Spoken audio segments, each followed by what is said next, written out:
یا ایھا الناس انما انا رحمۃ مہداۃ او کما قال علیہ الصلاۃ والتسلیم۔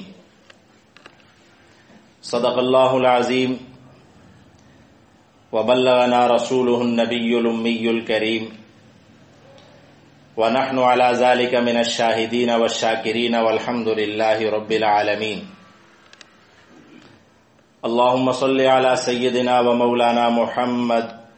وعلی آل سیدنا و مولانا محمد وبارک وسلم وصل علیہ۔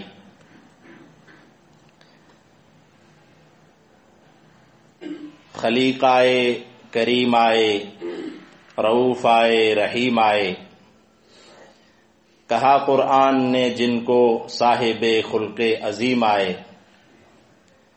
بشر بن کر جمال اولین و آخرین آئے، متاع صدق لے کر صادق الوعد الامی آئے، وہ آئے جن کو کہیے فخر آدم ہادی اکبر، وہ آئے جن کو لکھیے زندگی کا محسن اعظم، مبارک ہو زمانے کو کہ ختم المرسلین آئے، صحاب رحم بن کر رحمت للعالمین آئے۔ واجب الاحترام معزز سامعین، ہمارے آج کے جمعۃ المبارک کے خطبہ کا عنوان نبی کریم صلی اللہ علیہ وسلم بحیثیت رحمت للعالمین۔ اسی عنوان کے متعلق چند باتیں آپ حضرات سے گوش و گزار کرنی ہیں۔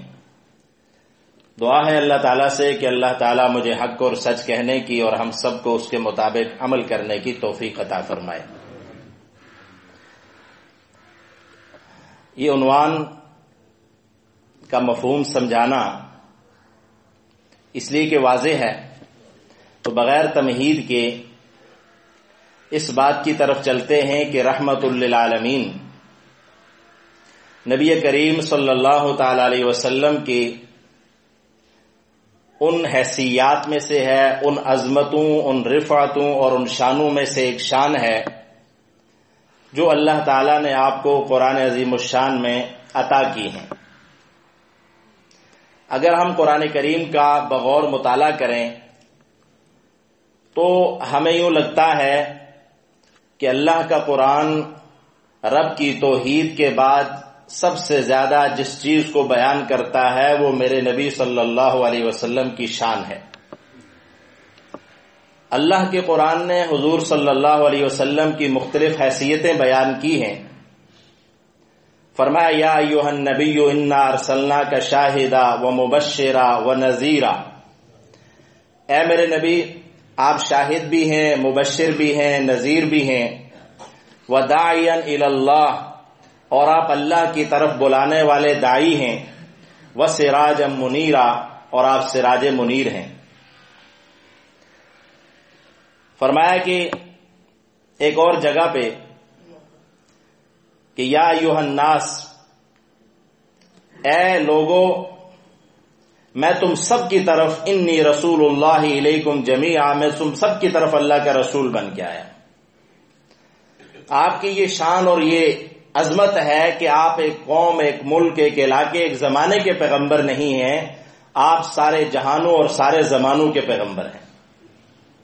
اسی طرح آپ کی ایک شان اللہ کے قرآن نے یہ بیان کی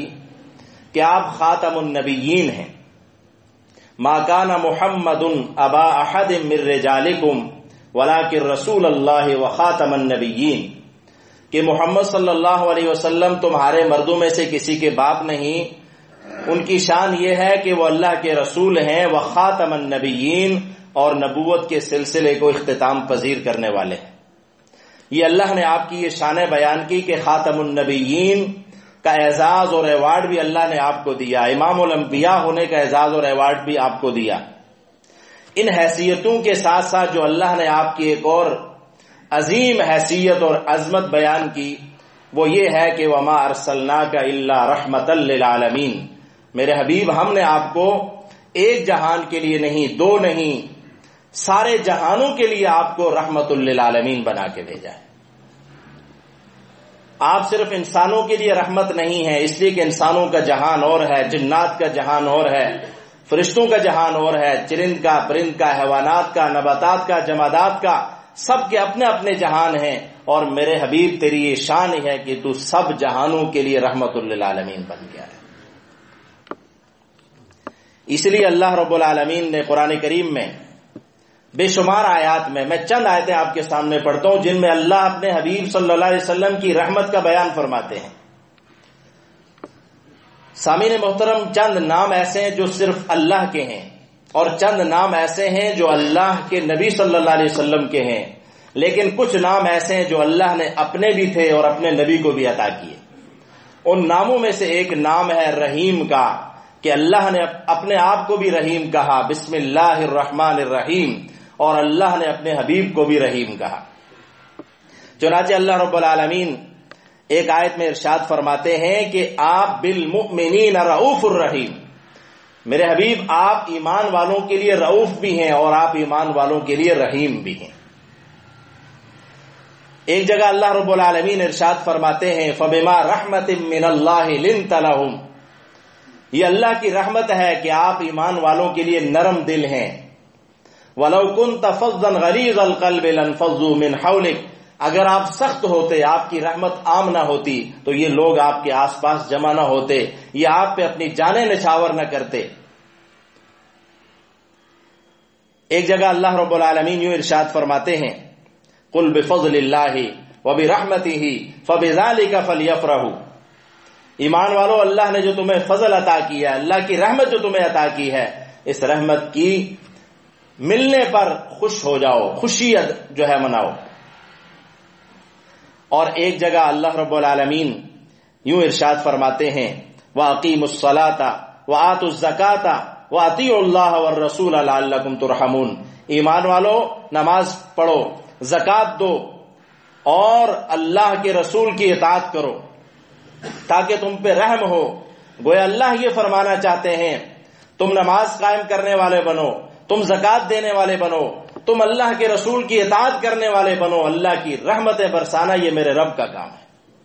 اللہ تمہیں رحمتوں میں ڈھانپ دے گا۔ سامعین محترم، جہاں یہ بات ہمارے سامنے آتی ہے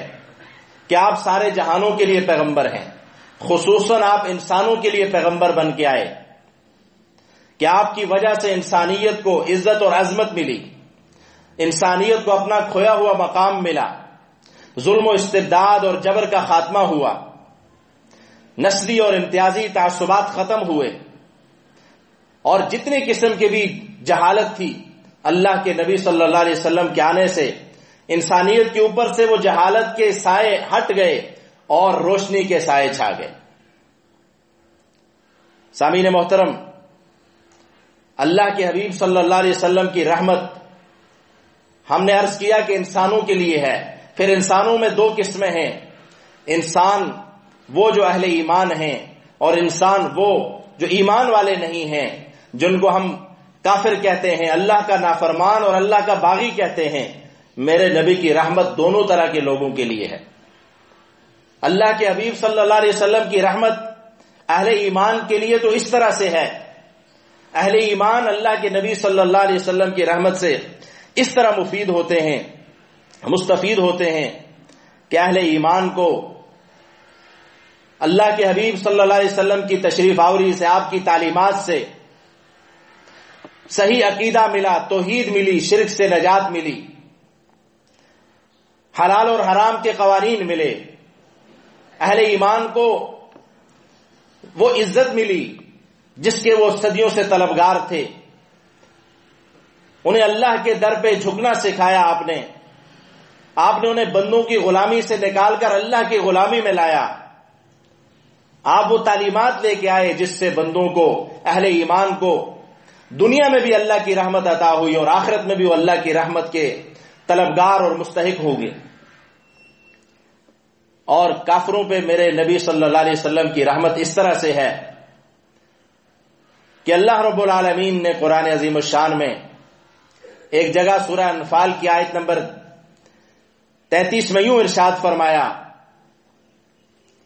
کہ وَمَا كَانَ اللَّهُ لِيُعَذِّبَهُمْ وَأَنْتَ فِيهِمْ، میرے حبیب یہ کافر آپ کو ستاتے ہیں، یہ دشمن آپ کو پریشان کرتے ہیں اور آپ سے یہ بات کہتے ہیں کہ کہاں ہے وہ عذاب جس کی آپ بات کرتے ہیں؟ اگر آپ واقعی اللہ کے پیغمبر ہیں اور آپ کو نہ ماننا اللہ کی نافرمانی اور اللہ کے عذاب کو دعوت دینا ہے تو وہ عذاب کیوں نہیں آتا؟ اللہ فرماتے ہیں میرے حبیب ان سے کہہ دیجئے کہ جب تک آپ اس زمین پہ اس کائنات پہ موجود رہیں گے میں ان کافروں پہ عذاب نہیں لاؤں گا، یہ جتنا مرضی مطالبہ کر لیں۔ یہ آپ کی عظمت، آپ کی رحمت ہے کہ میں انہیں بھی عذاب سے بچاؤں گا۔ اور صرف یہی نہیں، یہ ساری انسانیت اللہ کے حبیب صلی اللہ علیہ وسلم کی امت ہے، تو اللہ فرماتے ہیں ایمان والوں کو تو میں آپ کی لائی ہوئی رحمت سے ہر وقت مستفید کرتا رہوں گا، لیکن ان کافروں کو بھی میں ایسا عذاب نہیں ان پہ مسلط کروں گا کہ یکدم سب ختم ہو جائے۔ سامعین محترم، اللہ کے حبیب صلی اللہ علیہ وسلم وہ رحمت لے کے آئے جس سے انسان ہی نہیں تمام مخلوقات مستفید ہو رہی ہیں، لیکن ہم عرض کر رہے تھے کہ کفار کو اللہ کے حبیب صلی اللہ علیہ وسلم کی رحمت اس طرح پہنچی کہ وہ اپنے کردار کی وجہ سے اللہ کے عذاب کے یقیناً مستحق تھے، اور اللہ چاہتا تو اپنے حبیب صلی اللہ علیہ وسلم کی ایک ہاں پر انہیں تباہ و برباد کر کے تہس نہس کر کے رکھ دیتا۔ بخاری شریف میں روایت ہے، اللہ کے حبیب صلی اللہ علیہ وسلم سے حضرت عائشہ صدیقہ رضی اللہ تعالی عنہ نے پوچھا کہ یا رسول اللہ صلی اللہ علیہ وسلم آپ فرمائیں کہ کیا احد کے دن سے بھی زیادہ کوئی دن آپ پہ سخت گزرا ہے؟ کیا آپ بہت زیادہ تکلیف میں ہوں، پریشانی میں ہوں، اضطراب میں ہوں؟ اللہ کے حبیب صلی اللہ علیہ وسلم نے فرمایا ہاں عائشہ، مجھ پہ وہ دن بہت سخت گزرا ہے کہ جب میں اپنی برادری اور اپنے بستی والوں سے مایوس ہو کر میں نے طائف کا سفر کیا، میں طائف میں پہنچا، میں نے طائف کے سرداروں کو ایمان کی دعوت دی، لیکن انہوں نے میری بات پہ لبیک نہیں کہا، بجائے اس کے کہ وہ میری بات مانتے، میرا بیان سنتے، میری بات کو تسلیم کرتے، انہوں نے مجھ سے دشمنی کی۔ اور صرف یہی نہیں، انہوں نے اوباش لوگوں کو میرے پیچھے لگایا جنہوں نے مجھے بہت ستایا، بہت تکلیف پہنچائی، نالین مبارک وہ لہو لہان ہو گئے، وہ لہو سے بھر گئے۔ آپ فرماتے ہیں اس موقع پہ میں نے آسمان کی طرف دیکھا، مجھے ایک سایہ نظر آیا، دیکھا کہ اس میں جبرائیل امین ہے، اور حضرت جبریل مجھ سے عرض کرتے ہیں اے اللہ کے نبی، میرے ساتھ اس وقت ان پہاڑوں اور ان ہواؤں کے جو نظام چلانے والے فرشتے ہیں اللہ نے انہیں بھیجا ہے، وہ آپ سے مخاطب ہوتے ہیں، وہ فرشتے آپ سے سلام کرتے ہیں، کلام کرتے ہیں اور عرض کرتے ہیں کہ اللہ نے مجھے بھیجا ہے کہ میرے حبیب صلی اللہ علیہ وسلم سے پوچھیں اگر وہ چاہتے ہیں تو یہ پہاڑ اور یہ ہوائیں میں ایسی چلا دوں گا کہ اس قوم کو تباہ و برباد کر کے رکھ دیں گے۔ فرمایا اس موقع پہ اگر میں چاہتا تو اللہ اس قوم کو، اس خاندان کو برباد کر کے رکھ دیتا، لیکن اللہ کے حبیب فرماتے ہیں کہ میں نے عرض کیا اللہ نے مجھے رحمت بنا کے بھیجا ہے، میں ایسا نہیں کہوں گا کہ اللہ انہیں تباہ و برباد کرے، میں پر امید ہوں کہ آج یہ میرے پیغام کو نہیں مانتے تو ان کی آنے والی نسلیں میرے توحید کے پرچم کو عالم بلند کریں گی۔ اور پھر ایسے ہی ہوا سامعین محترم، مورخین نے لکھا ہے کہ آج بر صغیر پاک و ہند کے لوگ جو ہیں اللہ کے نبی کی اس دعا اور اس رحمت سے مستفید ہو رہے ہیں کہ وہ خاندان جو قبیلہ بنو ثقیف تھا، جو وہاں پہ آباد تھا، بر صغیر میں اسلام کی شمع لانے والے وہی لوگ تھے۔ جو محمد بن قاسم کی ہم بات کرتے ہیں اسی خاندان سے تعلق رکھنے والے یہ لوگ تھے۔ اللہ نے اس رحمت سے اگر اس وقت وہ برباد کر دیے جاتے تو یہ پیغام ہم تک پتہ نہیں کب پہنچتا۔ آپ نے اس طرح سے اپنے دشمنوں کو بھی برباد ہونے سے، تباہ ہونے سے بچایا۔ اس لیے کسی شاعر نے کہا سلام اس پر کہ جس نے زخم کھا کر پھول برسائے، کہ اللہ کے حبیب صلی اللہ علیہ وسلم نے اپنے دشمنوں کی تکلیفیں برداشت کر کے ان کے لیے رحمت کی دعائیں کی۔ اور جب ایسا نہیں ہے کہ جب آپ کے پاس پاور نہیں تھی تو آپ دعائیں فرماتے تھے، جب اللہ نے آپ کو پاور عطا کی، طاقت عطا کی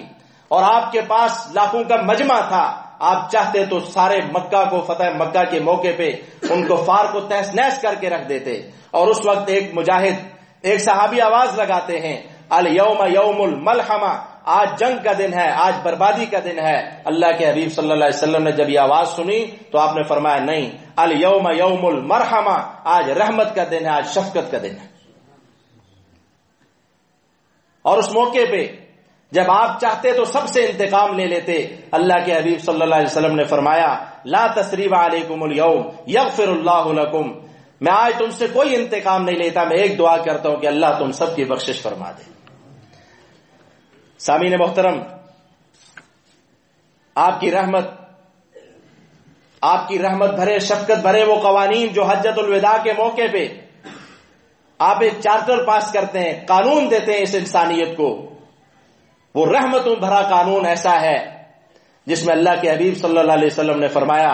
کہ تمام انسان اللہ کی نظر میں،